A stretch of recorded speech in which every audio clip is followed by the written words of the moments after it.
B.Sesko niwe nshaka navuga ko ari usigaye pe abandi bose arabani ndayegayezwa ikipe hari umutazamu kirimo ku Jackson Nickolas farumwe wageze no mu winga ariko nanone ntiturabona ko Chelsea iri kugira yashyize igiciro ariko iri gushaka kumugurisha mu buryo bworoshye usigaye ku isoko rutahizamu kabisa ni B.Sesko nyuma ya jet agreement yakuranye na Leipzig Red Bull Leipzig yavuze ko bumvikanye ko igiciro kigomba kuva kuri miliyoni 100 bifuzaga cyane cyane biri mu bintu byanagoye Arsenal ko na transfer zijya kuri hagati ya 70 na 80 abasaba ko ikipe yatanga hagati y'ayo mafaranga bakumvikana akagira ubwumvikane bwabaho akaba yayisohokamo ikipe ya Leipzig irabyemera n'uyu musore abyemeranyaho bituma rero amakipe arimo Newcastle n'ikipe ya Manchester United bagaruka mu biganiro noneho barimo kugerageza gusa nkaho banangiza no dira kirikare ubu ngubu tuvugana ikipe ya Newcastle niyo twavuga ko iyoboye gushaka uyu musore Inoles niyo wabona kuvuga ko iyoboye cyane kubera ko yirifuza ko na 180 yazitanga bamaze gupresenta umushinga wabo cyo kimwe na Manchester United yarabikoze ariko ikipe ya Newcastle kifuza ko byava no mu byifuzo byo kuba wenda umukinnyi bamaze kumvikana ku byo bazamuhereza ariko banatanga igiciro kinisumbuye no ko ayo mafaranga ari muri joint agreement yakozwe hagati y'umukinnyi n'ikipe bigatuma rero ari igihe amahirwe menshi ariko na United iraho hafi nayo United impamvu zo nuko yabona uyu musore nuko n'umugabo wifuzwa cyane n'ushinzwe ibikorwa n'ubundi byo kwinjiza abakinnyi muri Manchester United umugabo witwa Christophe Viver kuruta umutoza birasa nkaho harimo kwempoza umutoza umukinnyi ariko umutoza we niyo mwumvishe mu mvugo Fadino warubikomojeho mu kanya imvugo za Ruben Amorim ni imvugo zishaka abakinnyi ataduta ntabwo icyo ndimo mbona Ben muri B.Sesko ngende ku gitekerezo cy'umutoza nibyo Viver nk'umuntu ushinzwe recruitment muri Manchester United arashaka B.Sesko Viver yabaye muri Leipzig ni nawe mbere ko joining ikipe ya Chelsea ni nawe urundi buriya Viver ugize gukora transfer ya bakinyi batandukanye muri gahunda ya Red Bull Viver arashaka uyu musore nk'umuntu wabaye muri Leipzig uzubuzwa bwa Red Bull n'uburyo development Leipzig iteye akaba nabibona neza ko abakinyi benshi bavuye muri Red Bull nako Leipzig batarakunda guferinga cyane ugendeye kuri projet yabo ko nitegwe n'ukuntu bakora plan ya development bakora abasore bakiri bato ariko Ruben Amorim abgerageza kubona ko Viver ashobora kuza kumukonveka no gukonveka ubuyobozi kumuzana B.Sesko Ruben Amorim asa n'uwaye male arebeye ku ruhande rwe bimeze ndetse no kubwira Wilcox ati nibyo n'umukinnyi mwiza muri plan ya Manchester United ariko dufite abandi bakinyi bari muri plan za Manchester United dufite Højlund dufite Joshua Zirkzee nabo ntago batanye cyane na B.Sesko kugendeye kucyo promising players bapromisingaga bacyuma club ya mbere ko baza Manchester United kandi nemeza ko nta utemeranywa nawe 100% akababwira ati rero mu gihe turimo none hanga dukeneye abakinyi bamenyere Premier League sindimo mbona uruhare n'itandukaniro sindimo mbona idandukaniro ri hagati ya B.Sesko na Højlund ifite hano uko ari promising player ni nako na Højlund yari ameze muri Atalanta Belgrade n'ikimenyimenyi Højlund muri Manchester United saison ya mbere hari umunsi na Serage yaragiye kutumwesha amazi kari kabaye ubwatsindaga Bayern Munich hat-trick kari katubayeho nuko twagize amahirwe muri champion nabikunda ariko amaze gusa nugaruka harangize gusera nk'itego birimo match nk'umunani zikurikirana cyangwa iki Libra ngo bararogana nabo nago byabura noneho ukabona ko Ben umutoza sana hatarimo kwemera kuza kumukinnyi udafite crazy numbers udafite profile ikanganye maze kugira profile ikanganye udashidikanywa niyo mpamvu uvuga ati mumureke munshakire umukinnyi umenyere Premier League niyo mpamvu umutoza ubona ko ari kwinsista cyane gukura umukinnyi muri Premier League kurenza kwa mukura hanze ya Premier League nicyo Ruben Amorim ariho ariko Willy Cox nagarafata uruhande ko niwe ugomba gufata decision yanyuma kuko decision yanyuma transfer Manchester ni Willy Cox nande na Omar Barada ariko ari ikintu kimwe kuri Manchester United kimaze iminsi kiba hagati ya board cyangwa se y'aba directeur sportif n'umutoza kuvuguruzanyamo cyangwa se gukora ibintu bata mwe agafata ibyo bitewe n'ijambo umwe afite n'undi jambo kuko mu minsi yashize habaye ikintu cyo kwirukana abakinyi birukanywe n'umutoza haranabakomantingaho ibintu bibatesha agaciro niko navuga agaciro k'amafaranga ntabwo mvuga agaciro ko muri sosiyete cyangwa kuba yabavuga nabi gatuma ku isoko badacuruzwa uyu munsi niwe wagarutse muri Leta Zunze Ubumwe za Amerika avuga ati ati ntabakinnyi beza ati niba buri kipe bazagaruka tubakire ati nyine yatangiye kubera ko babuze buriya ikintu kibi kibaho ni ugutesha agaciro umukinnyi kandi ukimukeneye cyangwa ukeneye kumucuruza buriya ni ukuvuga ngo n'uwari ufite gahunda yo kumugura na Chelsea yashakaga Sancho kuri miliyoni runaka na Garnacho na runaka za Aston Villa zita zitangira kuguha amafaranga makeya so niyo mpamvu utekereza nimutekereza umukinnyi nka Marcus Rashford kuba agendeye ubuntu akazagurwa bitewe na performance cyangwa se bakaba basetorinze igiciro uhita wibaza se umukinnyi wananiwe kwa Manchester United kwera iki Barcelona yimukeneye icyo kiba ari iki ngiye naricenshiraho ikibazo kubera iki umuntu utashobotse muri Manchester yashobora Barca cyangwa yashobora Aston Villa cyangwa yashobora Chelsea cyangwa yashobora kandi ziri hejuru ya Manchester United so ku cya rutayizamu mbona nibyo kuvuga muri Premier League ariko se uwo muri Premier League rega tujye twibuka ko uyu mugabo wa Arsenal Fan TV witwa Robbie natubwiye atansiyo kuri Manchester United ni ikipe ya mbere mu Bwongereza ihemba neza ni ikipe ya mbere ifite izina rikomeye ni ikipe ya mbere mu Bwongereza ifite abakunzi be ikunzwe kurusha andi makipe yose mu gihugu cy'Ubwongereza marezoma nuko ifite amarezilita mabi ariko niyo kipe idapfa guhamagara umukinnyi ngo avuge no so kubera iki Manchester United itajya kuri rutayizamu ufatika ukomeye wayi uwo Isaac wenda nuko Manchester itari mu mwanya mwiza by'ubukungu oya ntabwo ari by'ubukungu simba gufata miliyoni 150 mani yamugura ko yarekura bangaye ikabashyira hanze ikavuga ati mugende yamaze gusohora imishara Marcus Rashford why not se 200 Isaac ataza kubifata ngo abihembwe cyangwa 350 sibasoye n'abandi umwaka ushize bahembwa nkayo ngayo ifite umwanya wo kubashyiramo ahubwo biya bijyanye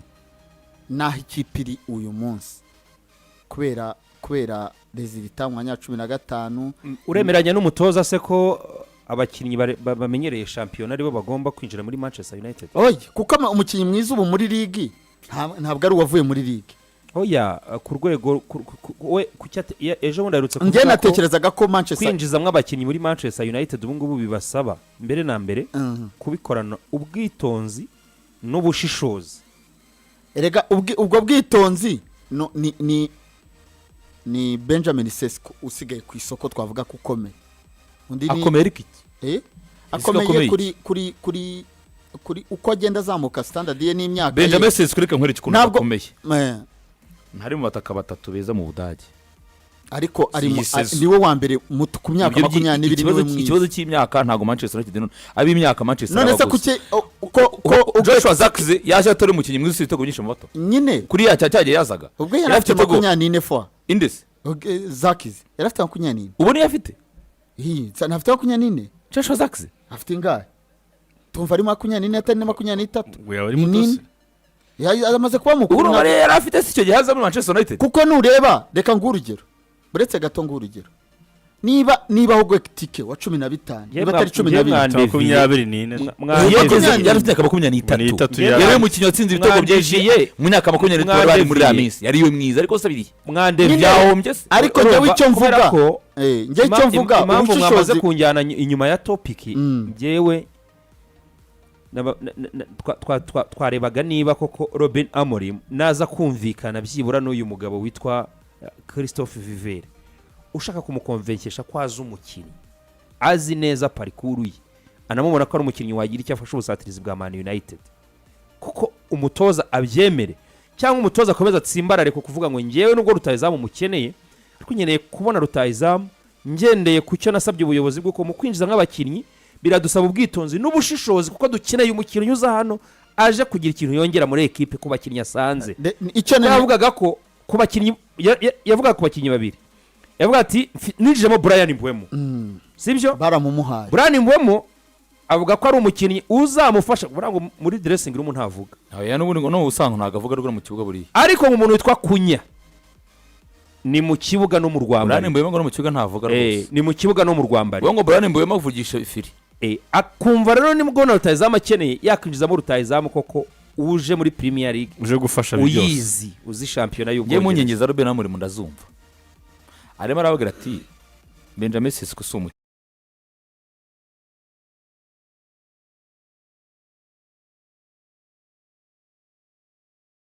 ndazumva arimo aravuga ati B.Sesko umukinnyi mubi ariko se agasina mwiza fara byo bityo sina mwiza nyine ariko se itandukano rya B.Sesko erega ibintu bitego 13 afite muri Leipzig utagira ngo Hoyland yabibura yari kandi yagize ko mutatsinda 10 Hoyland se kandi arabanje kurwana n'umugongo Hoyland se ariye yabibura bitego 13 umutipa atsina muri Leipzig Hoyland muri Leipzig bira ntiyabibura ariko Hoyland tumuzatsinda 10 muri Premier League icyo mutoza ari kuvuga no nanga Manchester ikeneye kubakira ku cyizere cy'abakinnyi bamenyere Premier League ko si ikipe nziza sofa kandi ikipe ikeneye kuvana hakomeye kandi ikipe ikeneye kuvana ahantu hari kandi aho kuvana siri aho kuvana ntago ari Hoyland wayihana ntago ari B.Sesko kwaza kuyihakura tugendeye ku cyo ahantu iri kuri iki ni ikipe ya 15 muri champion mwaka ushize niyo mpamvu igitekerezo cyo kuvuga ngo reka ninjize umukinnyi usanzwe umenyere Premier League ntago yabyibeshyeho ko ari kumusaba arabona yamubona atari kumu ariko hari njye hari ikibazo nibaza Liverpool kugura Ikeneye miliyoni 90 ku bitego 14 tukavuga kugiti shaka kuva Premier League buretse nsoze fwa tukavuga ko ari iguze umukinnyi mwiza ku myaka 22 kubera iki ku myaka 22 w'ibitego 13 muri Manchester United ari kuba mubi kandi ntawe bafite ko atari we bakwiye ari cyo gitanga ingero zitagira nyine se ku United ya 15 atari mwiza ese wanyumvise kuki Liverpool ishaka Isaac kandi yaguze nuri kuki Liverpool kubwira ngo ndastikinga ariko iri ku gikombe nka Manchester 15 ntega amatwi Liverpool kubwira ngo naguze Hugo wa miliyoni 90 simbizi ariko se kuki yongera gastikinga none uko umuntu umenyere Premier League nuko ishaka kuguma ku rwego yaririho irimo irabona ko Hugo nubwo yaza ariko araza kugena adaptation ya Premier League na club ntabwo Isaac barimo gushyira miliyoni 50 akeneye adaptation ya Premier League ayirimo niyo mpamvu n'umutoza nawe arakubwira ati twe twagize ibihe bibi turi babi ntabwo dukeneye umukino nanga kuko Hoyland na Sesko naho bataniye natandukanye hagati ya Hoyland na Sesko n'ikindi kintu niyo mpamvu uvuga ngo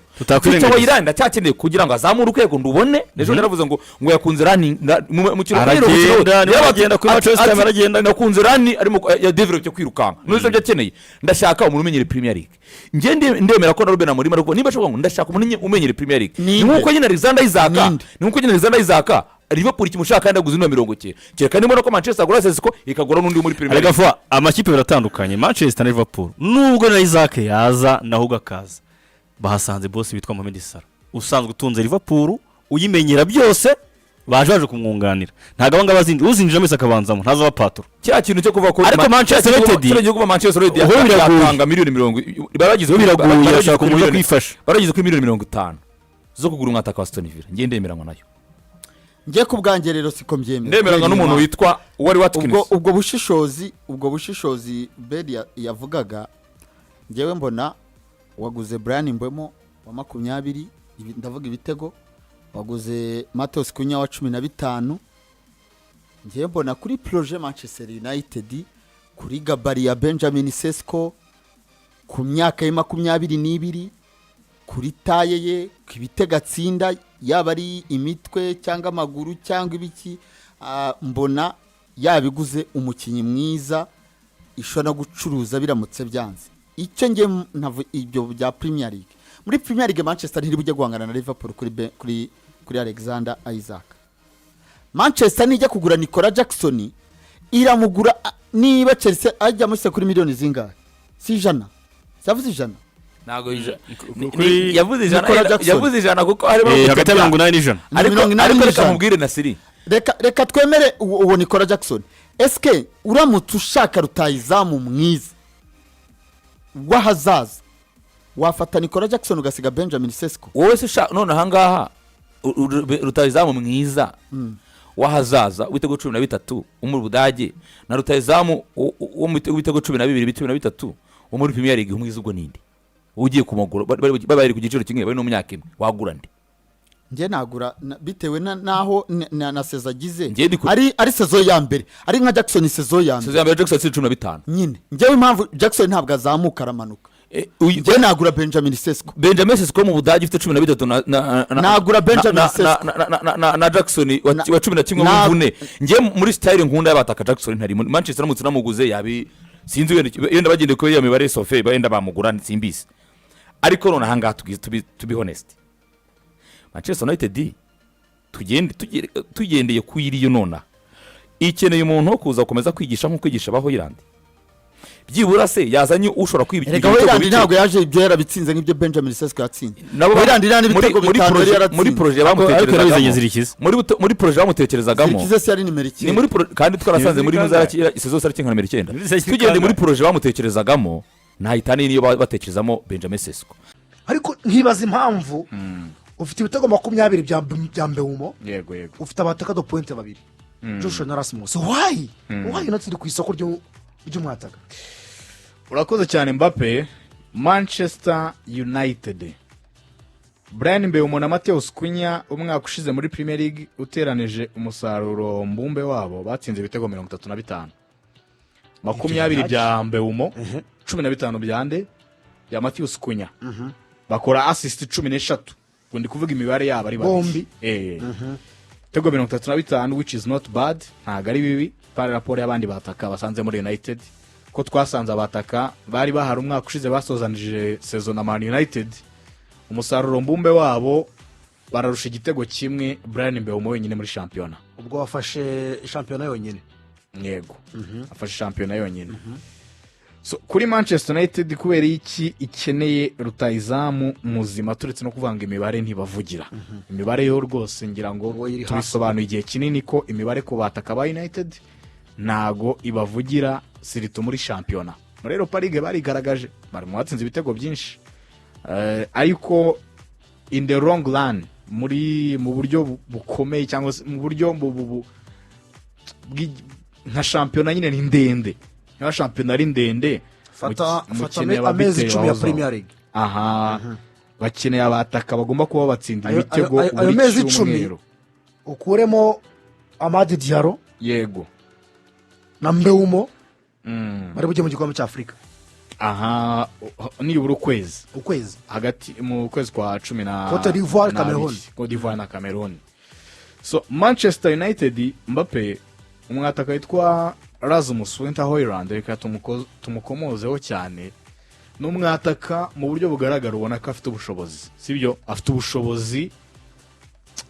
ubushobozi ariko buri limite na wakurete iragaragara umukozi wakurete travaye iki ariko afite ubushobozi bufite aho bugarukira niryo jambo ryiza cyane. Afite ubushobozi buri limite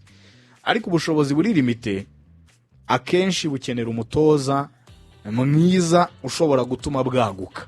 kuko ni nako abakinnyi benshi twagiye tubona bazamura urwego. Umutoza araza akagukura kuri level imwe ukajya ku yindi akagukura kuri nivo imwe akagushyira ku yindi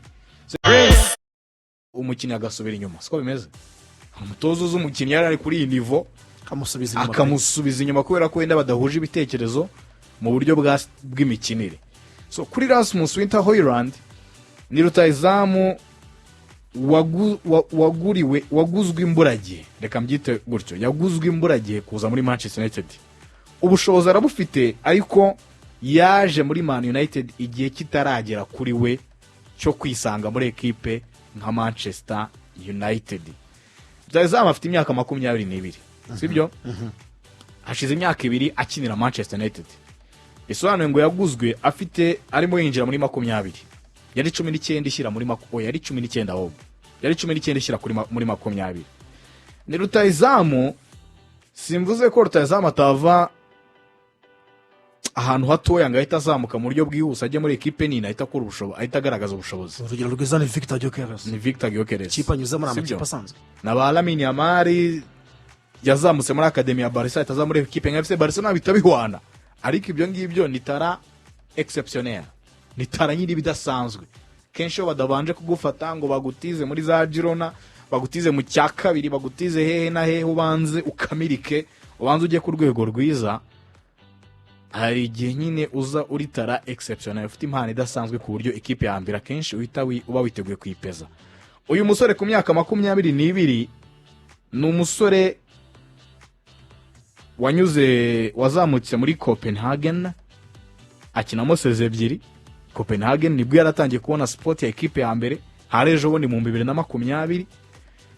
ava muri Copenhagen ajya muri Sturm Graz ayimaramo seze ebyiri. Atalanta ihita imugura. Muri Atalanta yakinnye match 34 atsinda ibitego 10, atanga imipira 2 ivamo ibitego, harimo ibitego 9 bya shampiyona na kimwe muri Copa Italia. Yego.